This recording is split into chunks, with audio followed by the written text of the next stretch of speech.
1. Tensions were high around our apartment complex when I was around age 10. In a month's time, we had a man that committed suicide in a unit, a partial fire in a building leading to reconstruction, a child that had been hit by a car who later survived. Even at a younger age, I remember distinctly having a strong grasp on the bizarre events that were taking place. It had to be around spring 1997. My mother was single and raising my little sister, about 5 years old, and I. She managed a different complex and would pick us up from school and drop us off at our apartment while she returned to work for a couple of more hours. I have 3 older siblings, whom all moved out, that at some point had to keep an eye on each other at a young age, so this wasn't really a new premise. There was no money for a sitter. The oldest just had to assume the role, which was me. For the most part, we were really quiet kids in our second and third story unit. We played with our toys, watched a little television, and sometimes played Sega or Nintendo. On this particular afternoon, I recall playing with a Dash Render figurine from Star Wars, while my sister was doing whatever in the same living room. Suddenly, the doorknob started violently shaking.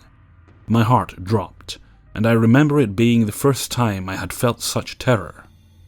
I rushed to the phone and paged my mom 911, and then dialed 911 to let the operator know that someone was breaking in. The operator reassured me that help was on the way. The door handle was still being messed with, but I was nervous if the deadbolt and chain would be enough. A couple of loud bangs happened, as if someone were ramming the door with their shoulder. Then it all just stopped. The cops arrived shortly before my mom, only to find a note from the maintenance man saying something like, "Air filter check." Now, the maintenance man claimed that he announced himself verbally, but I knew it was bullshit. Of course, the cops did nothing, and my mom's complaint to the office didn't yield in this man being fired.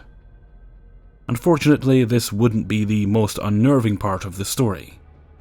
My mom said the guy would stare her down in the parking lot and just smile at her.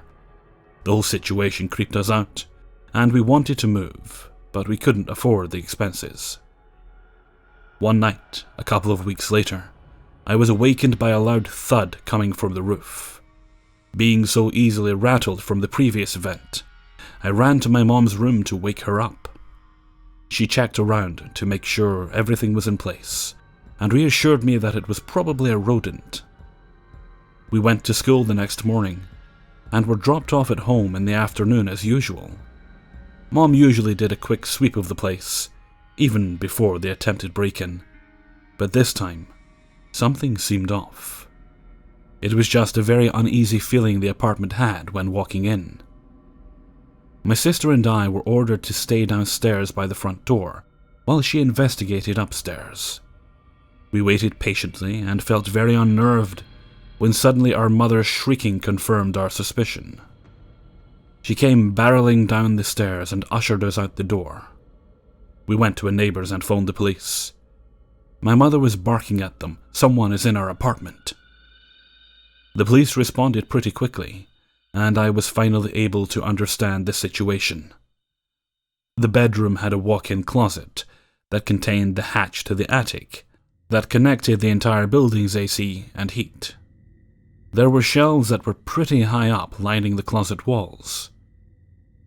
My mother walked in to find a dirty pair of men's tighty-whitey underwear laying in the floor. This was enough to send her running and phoning the police. However, the investigation revealed something more. The attic hatch had been disturbed. Just to add, the police found full handprints on the shelves in the closet. The noises I heard the previous night were more than likely this man hoisting himself back up into the crawl space, using the shelves to climb on after visiting us. The man was taken into custody, but I don't recall what the sentencing was. I need to look into it. Coincidentally, my older brother is now a homicide detective for that area. We ended up moving into my grandmother's house shortly after. Edit. In point of clarity, It was in fact the maintenance man who was arrested. 2. When I was a kid, I used to live in what probably wasn't the best neighborhood. I lived there from the time I was 7 until right after my 10th birthday. In my apartment building, there were 2 other families that had girls around me and my twin sister's age, one of those girls being Elizabeth. My mom was a single mother, and Elizabeth's family would watch my sister and I all day, while my mom was at work during the summers. Her mom was a teacher, and didn't work summers, and I want to say her dad either worked nights or was off on weekdays sometimes. One day, Elizabeth and I decided to ride our bikes to the front of the neighborhood to see if the local pool was open, because they had recently drained it to be cleaned.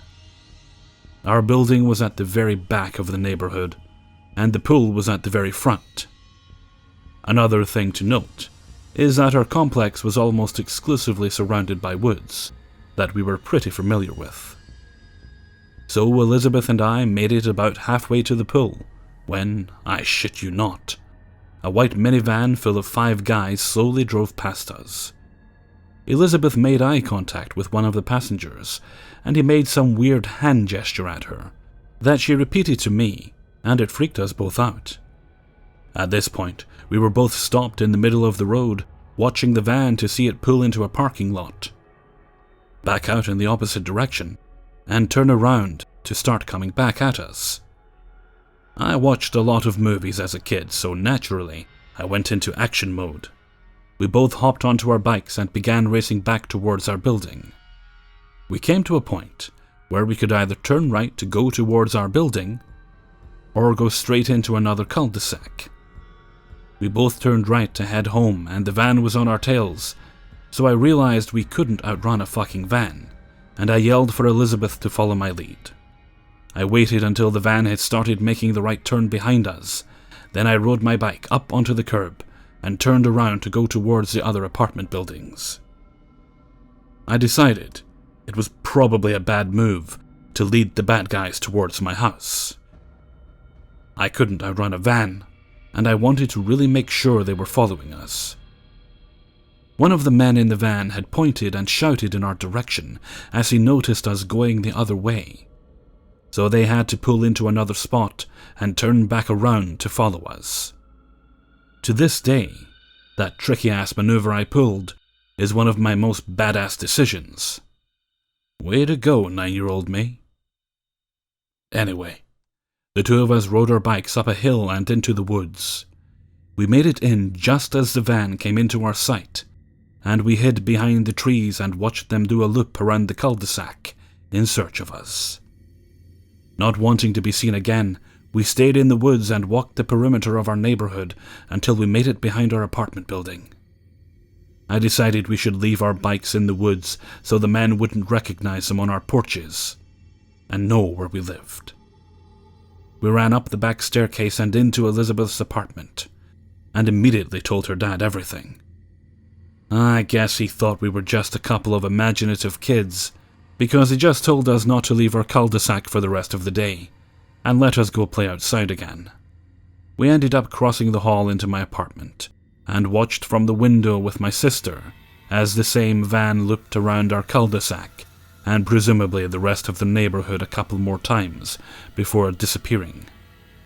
I remember seeing a police officer patrol around our neighborhood about half an hour later, so maybe her dad did call the police. That's really just speculation, though. I never told my mom about it until much later in life, because I thought the whole experience was pretty fucking cool, and I had just escaped an enemy on my super cool spy mission, or some shit, and I didn't want her worrying about it. If I remember correctly, my sister Elizabeth and I went on a stealthy investigation of my neighborhood later on that day, armed with walkie-talkies to try and make sure the coast was clear.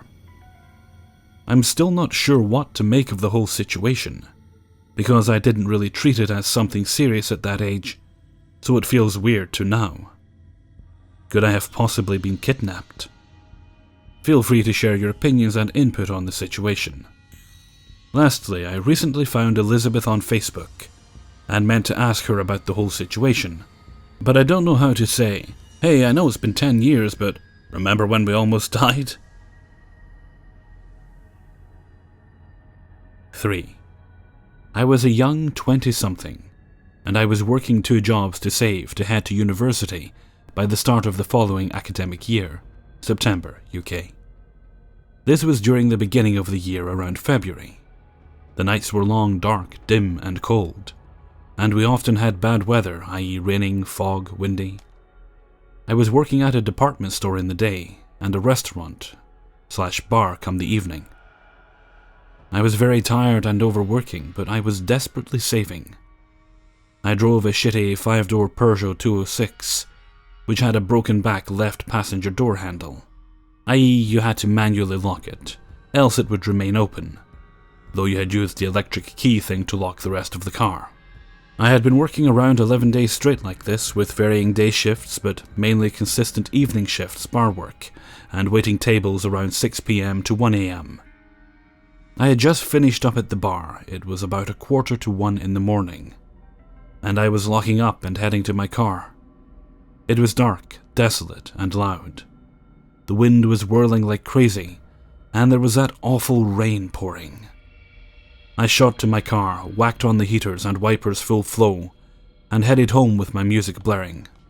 I lived about 25 minutes away, but would often take the route, which meant I would miss town centre traffic. This was a route through country lanes.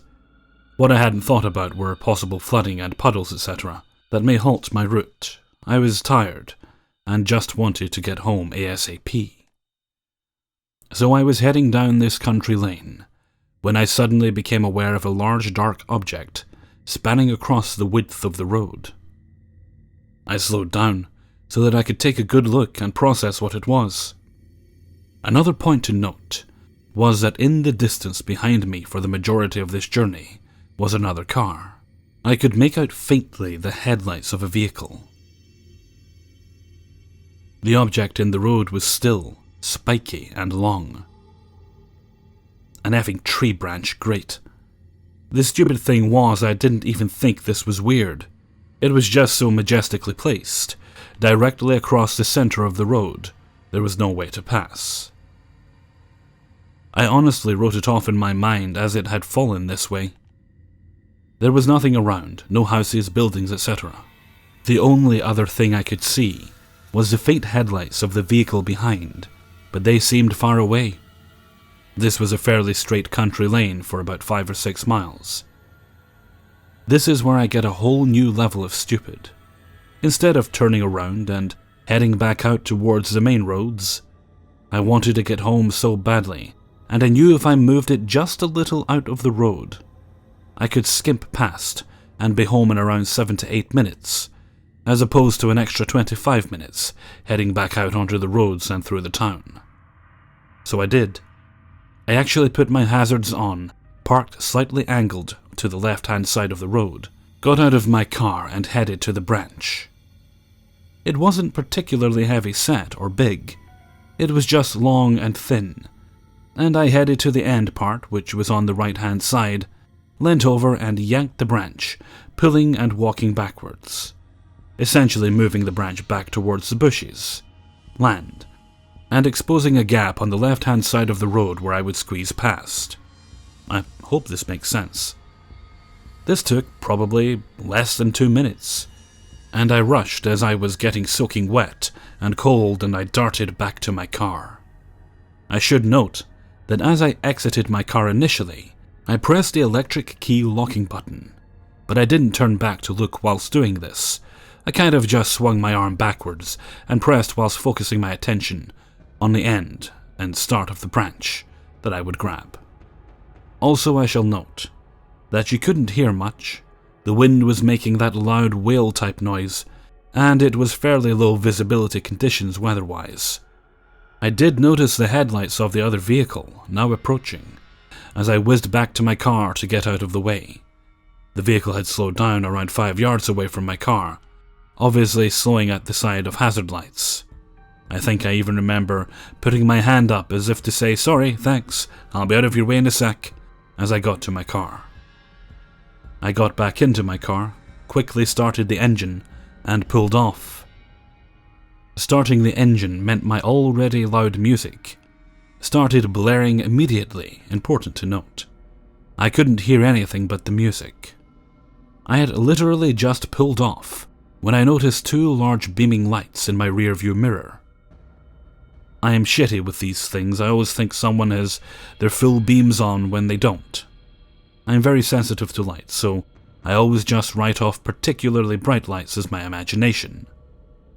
I popped the button on my rearview mirror to do that reflection of your window screen thing, and dim the light a bit. As I do this, I faintly remember seeing something move in the switchover, like a dark object disappearing from view quickly. I write this off also.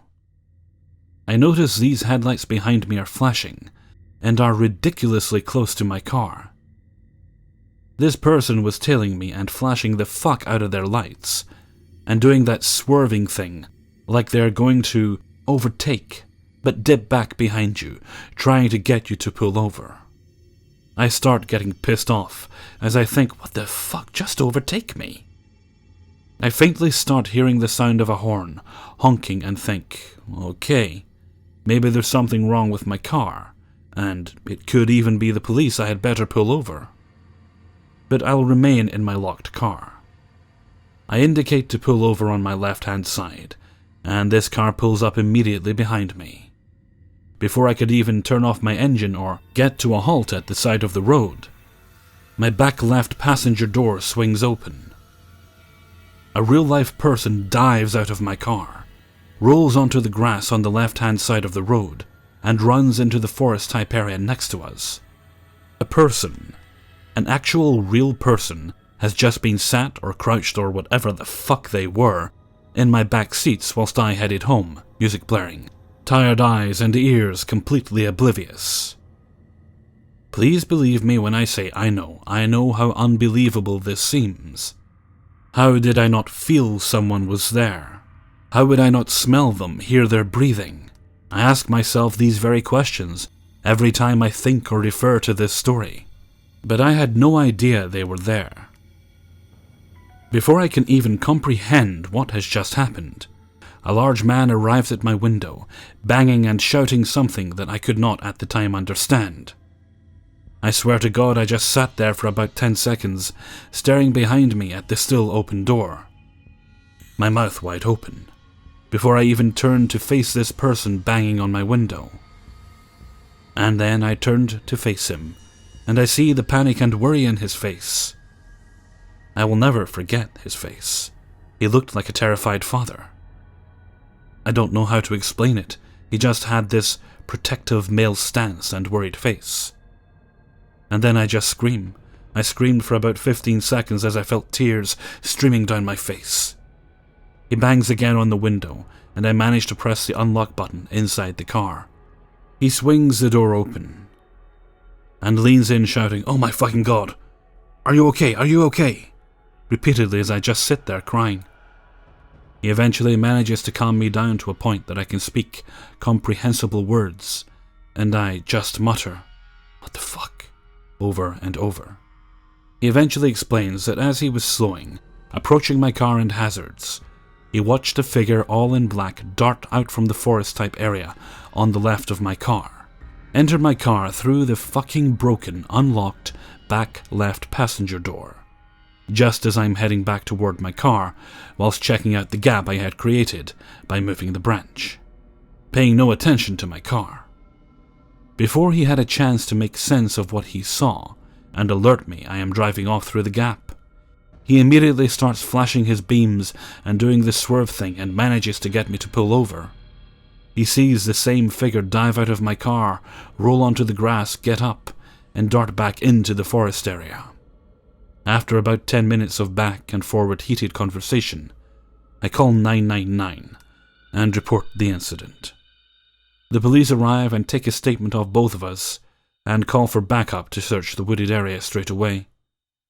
Me and this guy are told to head straight home, which we did. He follows my car very closely until he turns off at the end of the lane. I still have his contact details now, and I am very thankful to him. The police never made any arrests or anything, and I never heard much back from them as technically nothing had happened to me, and they didn't find him that night. I don't know what this person had planned, whether he was just trying to catch a lift or what, but it still haunts me. It haunts me that I could be so unaware and in so much potential danger without even realizing it. No sixth sense, no gut feeling like people describe. It was pure shock. I even remember hearing the back left door open and just not even comprehending it. It made literally no sense. Through conversation with the guy who alerted me, we concluded that whoever the person was who got into my car had placed the branch in the road in the hope that someone would pull over, get out and move it, leaving them enough time to sneak in undetected with God knows what intentions. Exactly what I did. Stupid, irresponsible me. This experience damaged me to the point that I can't drive alone at night anymore, even with a new car where all the doors lock, even with no wind or rain. I cannot and will not do it. This means my partner has to drive me to and from work every day. I have to time my returns from outings so that I am not left to drive alone at night. I know it seems extreme, but the shock of it has never left me. I almost don't trust myself. Hey everyone, Hellfreezer here, and thank you very much for listening to 3 True Scary Stories, episode 217. Thank you very much to everybody who allowed me to use their stories in this video. Weird thing happened just before I started recording there today. Got a knock at the door and somebody tried to deliver food to me. They checked the address and apparently it was my address we're meant to deliver it to, but I hadn't ordered it. Only thing I can assume is perhaps it was another house in the street, because they're all very similarly numbered, and it could easily just got mixed up. Either that or somebody's being an arsehole. I hope it's not the second one. Well, I'm going to head off for now. So until next time, thank you very much for listening, and take very good care of yourselves.